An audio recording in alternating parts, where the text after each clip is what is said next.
Hello students, IP math की verbal ability वाले section में फ्रेजल वर्ब्स के ऊपर बेस्ड क्वेश्चंस आते ही हैं। इसलिए आपका फ्रेजल वर्ब्स का स्टडी बहुत अच्छा होना चाहिए।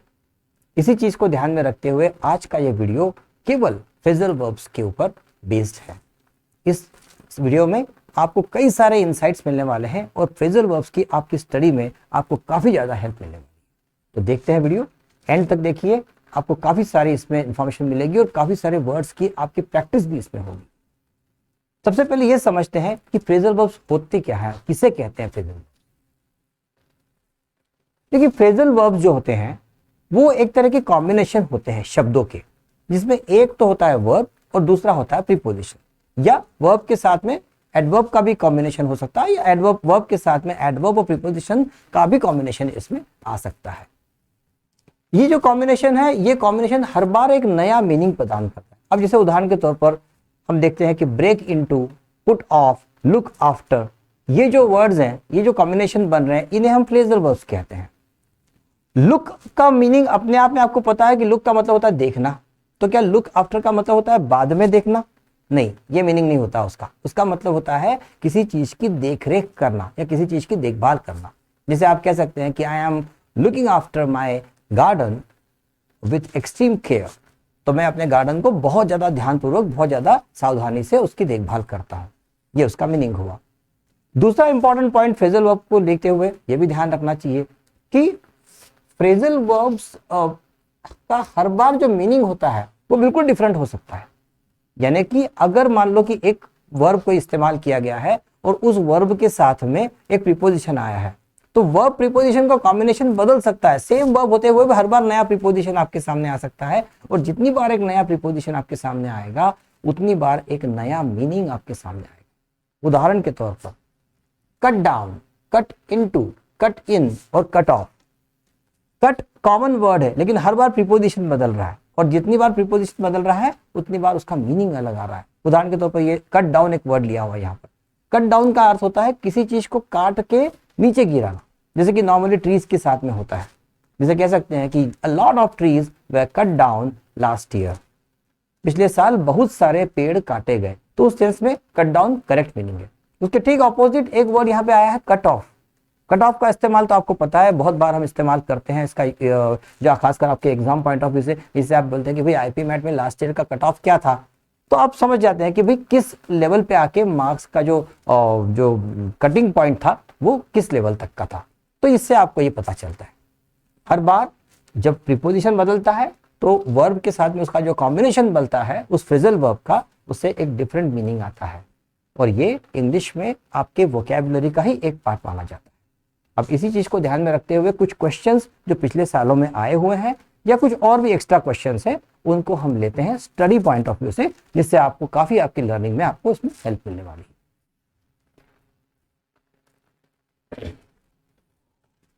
तो सबसे पहले क्वेश्चन दिया हुआ है यहाँ पर, उसको ध्यान से देखें। His talk on heritage sites has picked up my interest। और इस सेंटेंस के अंदर एक जो फ्रेजल वर्ब दिया हुआ है, जैसा कि दिख रहा है यहाँ पर पिक अप, इसके अंदर अंडरलाइन किया हुआ है, और ये पूछ रहे हैं कि भाई इस वाले का जो नीचे चार ऑप्शन दिए गए हैं उनमें से किसमें करेक्ट मीनिंग क्या है। किसी पर्टिकुलर चीज हेरिटेज, यानी कि जो आपकी जो सांस्कृतिक विरासत होती है उसको हम हेरिटेज कह सकते हैं, तो उसके अंदर उसकी बातों से मेरा काफी इंटरेस्ट पिकअप हुआ। अब पिकअप हुआ यानी क्या, यहाँ समझ में आ रहा है मीनिंग कि कोई चीज में बढ़ोतरी होना है, ना किसी चीज में एडिशन होना, या कोई चीज राइज होना, ऐसी कोई चीज अगर है तो उसका मीनिंग हमें देखना है। इसमें ऑप्शन दिए गए, पहला ऑप्शन दिया गया है अडॉप्टेड।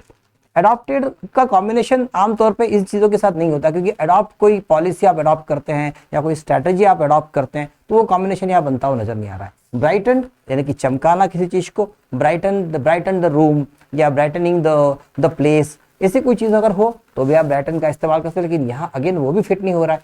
कॉट, कॉट क्या होता है? कॉट यानी कि कैच का पास्ट टेंस है कॉट यहाँ पर, तो कॉट यानी कि कोई चीज को पकड़ लेना। तो खासकर आप बोलते हैं कि कॉट अप माई इंटरेस्ट, तो किसी चीज में अगर इंटरेस्ट अगर आपको कैच हो जाए तो आप वो इस्तेमाल कर सकते हैं, लेकिन वो भी यहाँ मैच नहीं हो रहा है। लेकिन यहाँ पे एक आखिरी में वर्ड दिया हुआ है अराउज्ड, और अराउज्ड का बड़ा क्लियर मीनिंग होता है किसी चीज के बारे में उत्सुकता जागरूक होना, किसी चीज के बारे में उत्सुकता बढ़ना। और इस सेंस में यहाँ पिकअप वर्ड के लिए, पिकअप फ्रेजल वर्ब्स के लिए करेक्ट आपका जो आंसर आना चाहिए that is aroused and that is the correct answer.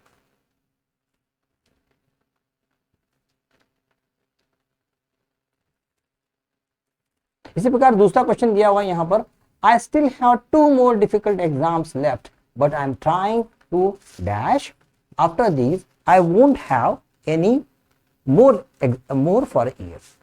बोलने वाला ये बोलना चाह रहा है यहाँ पर कि मेरे अभी तक मेरी और 2 कठिन परीक्षाएं मुझे देखना है, लेकिन मैं कुछ ऐसा करना चाह रहा हूं जिससे कि अगले 1 साल तक मुझे कोई दूसरी परीक्षा नहीं देना पड़े। मतलब अब जो करना है इसी सेक्शन में कर लेना है मुझे। अब यहाँ पर 4 ऑप्शन दिए गए, उनमें से कौन सा करेक्ट ऑप्शन है वो देखना है हमें।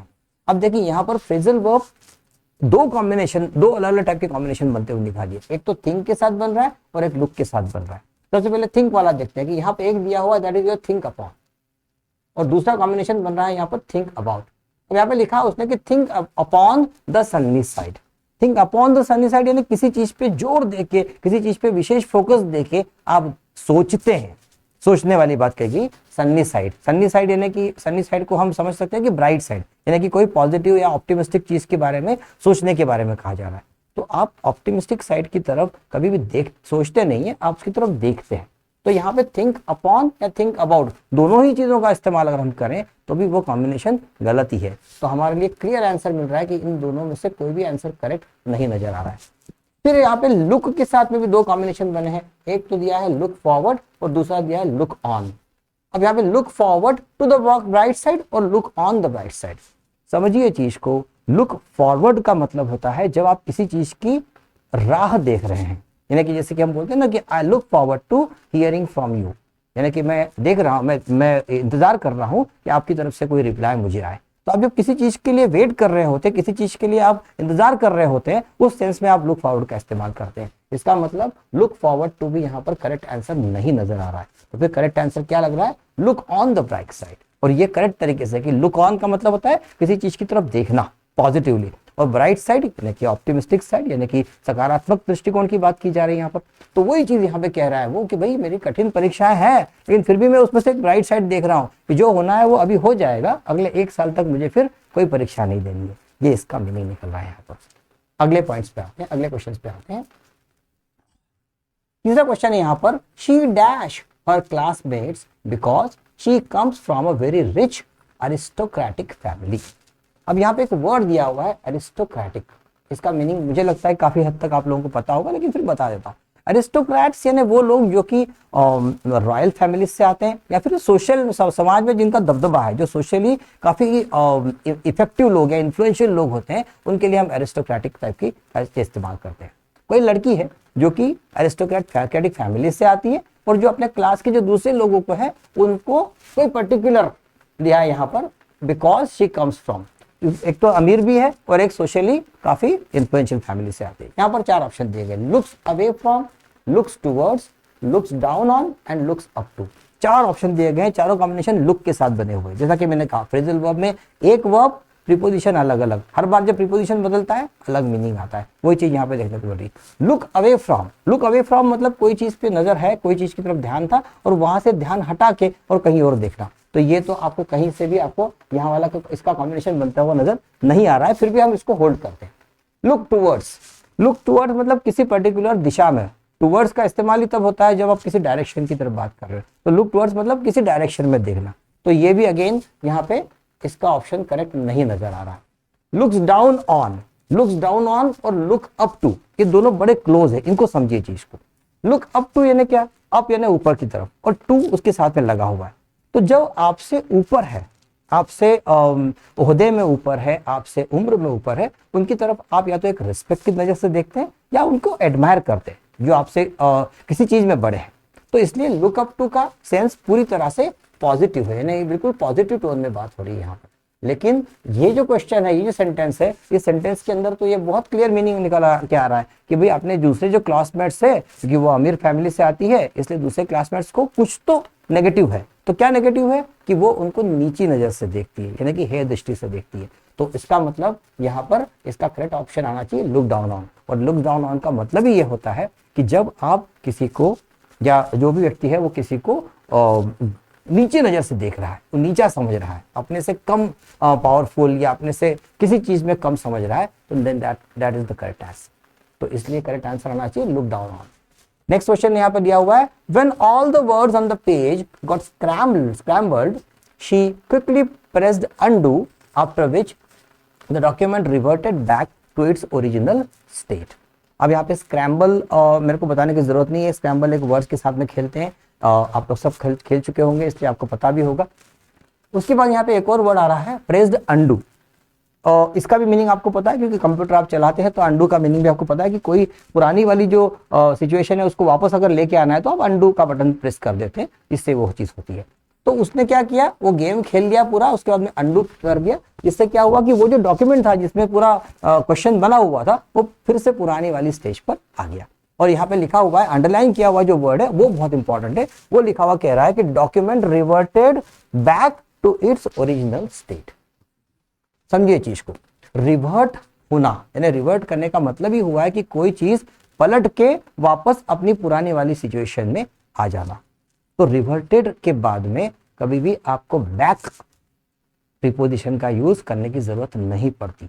ये एक एज अ रूल भी आप ध्यान से रख सकते हैं, थोड़ा सा कॉमन सेंस से भी इसको समझ सकते हैं। अरे रिवर्ट का मतलब ही होता है रिवर्ट होना है, पीछे वापस आना, तो रिवर्ट बैक की जरूरत ही नहीं होती वहां पर। अब यहाँ पे 4 ऑप्शन दिए गए हैं और उन्हीं 4 ऑप्शन में आपको आंसर मिलने वाला है। Document reverted back to its original state, second दिया है document reverted back to its original state, document reverted to its original state, और ये 4 ऑप्शन थे document reverted to its original state. अब यहाँ पर एक गलती तो उन्होंने की है, लेकिन उसके बाद में उन्होंने 2 और चीजें टेस्ट कर ली हैं आपकी।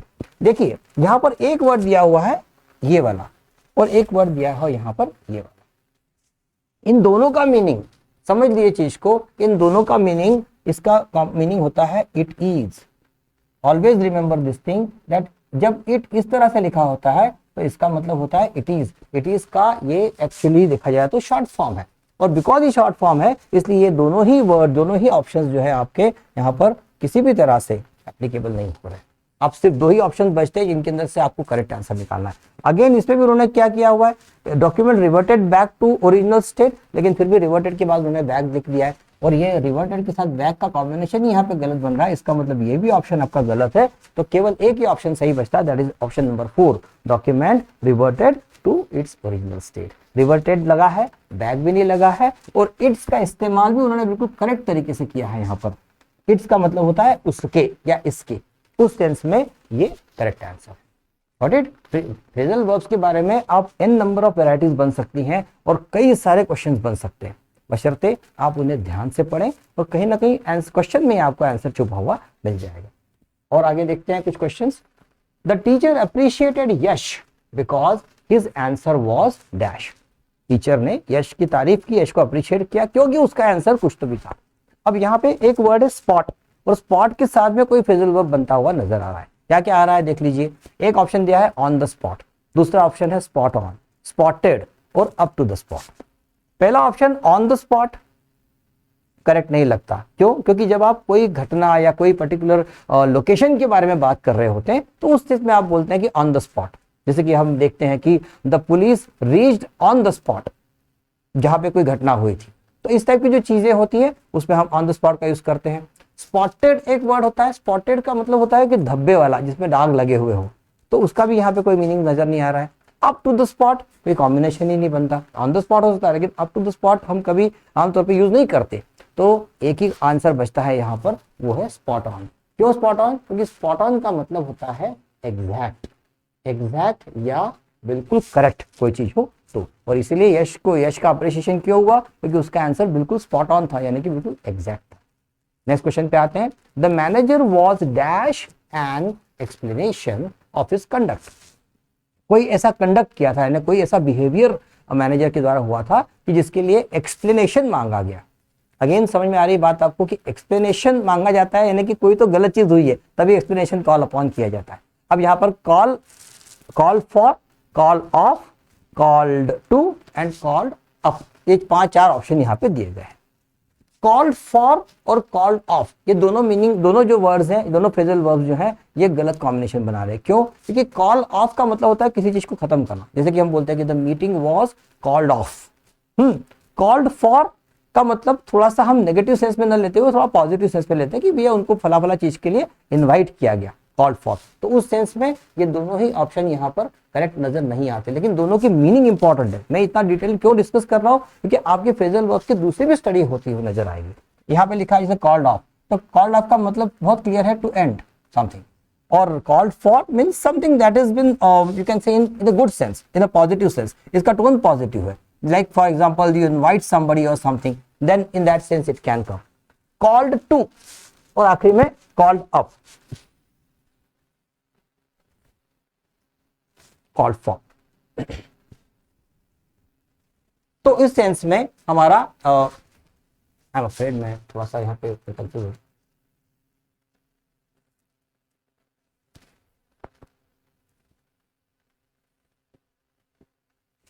इसको हम बाद में डिस्कस करते हैं। अब यहाँ पे दो ऑप्शंस और दिए गए हैं, कॉल्ड टू। कॉल्ड टू यानी किसी पर्पस के लिए किसी को कॉल किया गया है, तो आपका कॉल टू आ सकता है, तो ये भी नहीं आता हुआ नजर नहीं आ रहा है यहाँ पर। और सबसे आखिरी में एक और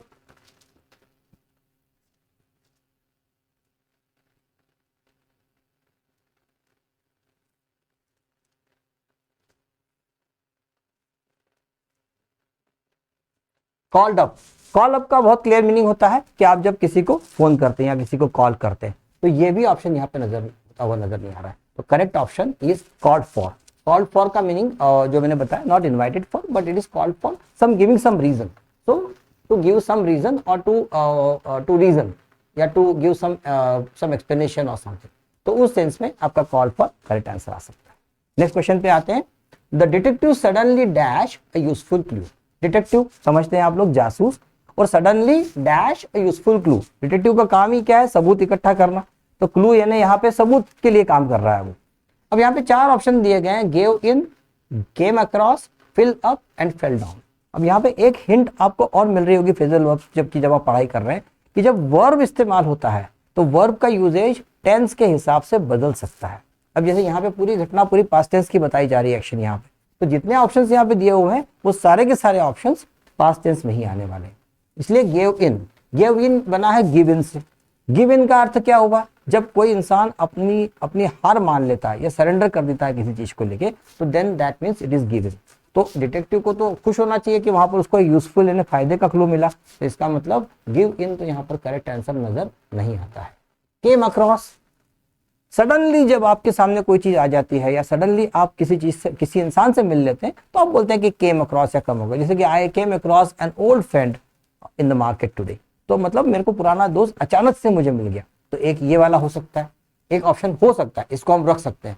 फिलअप का आपको पता है कि फिलअप यानी फिलअप द ब्लैंक्स, या कोई चीज कोई खाली स्थान है उसको भरना, तो उस सेंस में फिलअप है, तो हमें फिलअप भी नजर नहीं आ रहा है। और फेल डाउन यानी किसी चीज कोई चीज का गिर जाना, नीचे गिरना किसी सेंस में, कि the umpire in the cricket match fell down fearing the ball would hit him, तो बॉल के डर से अंपायर जो झुका तो अचानक गिर गया, तो ये फेल डाउन के सेंस में हो गया।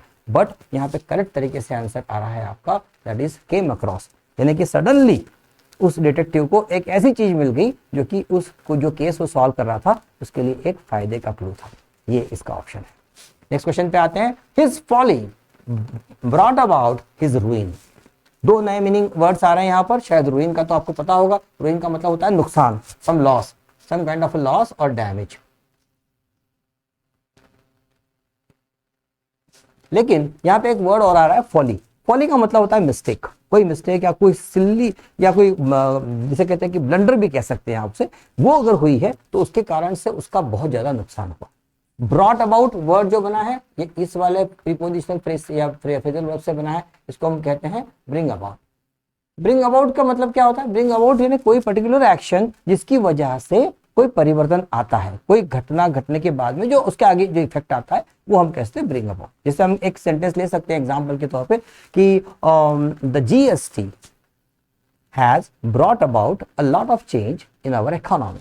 इस टाइप के सेंटेंस आप बोल सकते हैं, तो उस सेंस में ब्रिंग अबाउट का यूज होता है। अब यहाँ पे चार ऑप्शन दिए गए। फ्रस्ट्रेटेड, फ्रस्ट्रेशन यानी कि किसी चीज को लेके खीज होना, किसी चीज को लेके गुस्सा होना, वो तो यहाँ पे आ नहीं रहा है। कॉज यानी कि घटना, यानी कि कोई फर्क पड़ना किसी चीज के ऊपर, वो यह आ सकता है। डिसअपॉइंटमेंट या डिसअपॉइंटेड यानी कि किसी चीज को लेकर निराश होना, और कंफर्म यानी किसी चीज को कंफर्म करना। तो ये सभी ऑप्शंस में से एक ही ऑप्शन सबसे ज्यादा करेक्ट बन रहा है, and that is your cost.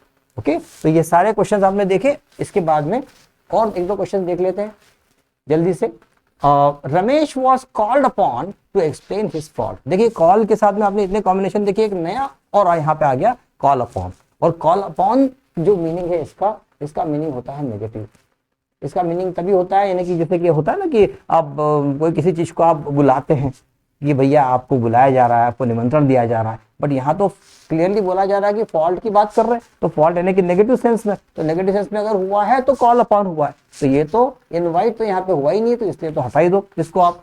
Explain तो कोई कहीं से कहीं तो कोई बन नहीं रहा है यहाँ पर, वो भी नहीं आ रहा है। नोटा एक ऑप्शन है कि यहाँ पे नन ऑफ दिस, कभी कभी ऐसा भी दे देते तो नन ऑफ दिस है क्या, नन ऑफ द अबव, लेकिन यहाँ पर एक ऑप्शन दिया गया है समन्ड।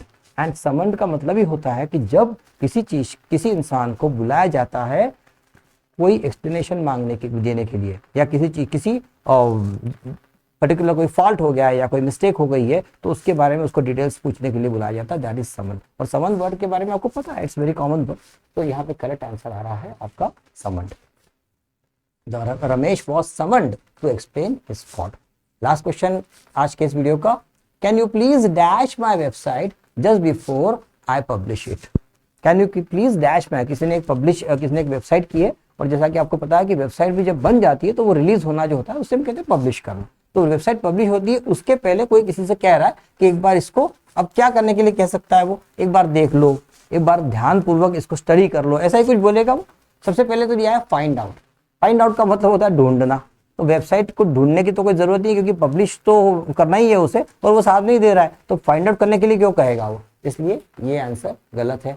गो थ्रू इसका ऑप्शन हो सकता है, क्योंकि जब कोई चीज को आप थरोली स्टडी करते हैं, जैसे कि बुक को या किसी पर्टिकुलर कोई फाइल है एक्सेल की या वर्ड फाइल है, उससे आप गो थ्रू करते हैं, तो इस तरह से वेबसाइट से भी वो गो थ्रू करने के लिए कह रहा है कि भाई कोई गलती तो नहीं रह गई, किसी प्रकार का कोई इसमें एरर तो नहीं है, वो देख लो एक बार, इसलिए गो थ्रू हो सकता है।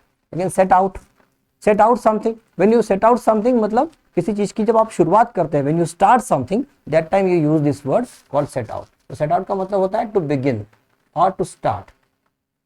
जैसे कि for example we are setting out our practice from tomorrow, तो ये आ सकता है। और लुकअप एक बिल्कुल ही, और ये भी ये यहाँ पे फिट नहीं हो रहा है, और लुकअप भी ऑप्शन इसमें आ नहीं रहा, क्योंकि लुकअप का मतलब क्या होता है, किसी इंफॉर्मेशन को ढूंढना, किसी चीज की इंफॉर्मेशन फाइंड करना। जैसे कि for example I am looking up for a new word in the dictionary. और नॉर्मली ये होता है कि एक बड़ा डेटाबेस है, एक बड़ा इंफॉर्मेशन का कलेक्शन है, और उसमें से आप कोई चीज ढूंढ रहे हैं, उसे हम लुकअप कहते हैं। ध्यान देने वाली बात है कि लुकअप इंफॉर्मेशन के लिए ही ज्यादा इस्तेमाल होता है। कभी भी आप किसी, मान लीजिए कि पुलिस है और पुलिस अगर किसी क्रिमिनल के लिए कर रही है, तो you never say that police is looking up for the criminal, it's wrong, police is hunting for the criminal, या ऐसा ही कोई दूसरा वर्ड आएगा उस सेंस में।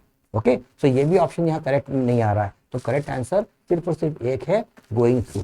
तो सामने वाला कह रहा है कि भाई इसको थरोली स्टडी करो। गोइंग थ्रू का मतलब क्या होता है, किसी चीज को थरोली स्टडी करना, और इस सेंस में ये बोला जा रहा है कि can you please go through my website just before I publish it. 10 question हमने स्टडी किए इस वाले वीडियो में, लेकिन इस प्रैक्टिस में काफी सारे फ्रेजल वर्ब्स का और काफी सारे वोकैबुलरी का भी आपकी प्रैक्टिस इसके अंदर हुई है, और कुछ चीजें जो शायद आपको ना पता हो, you have learned in this video.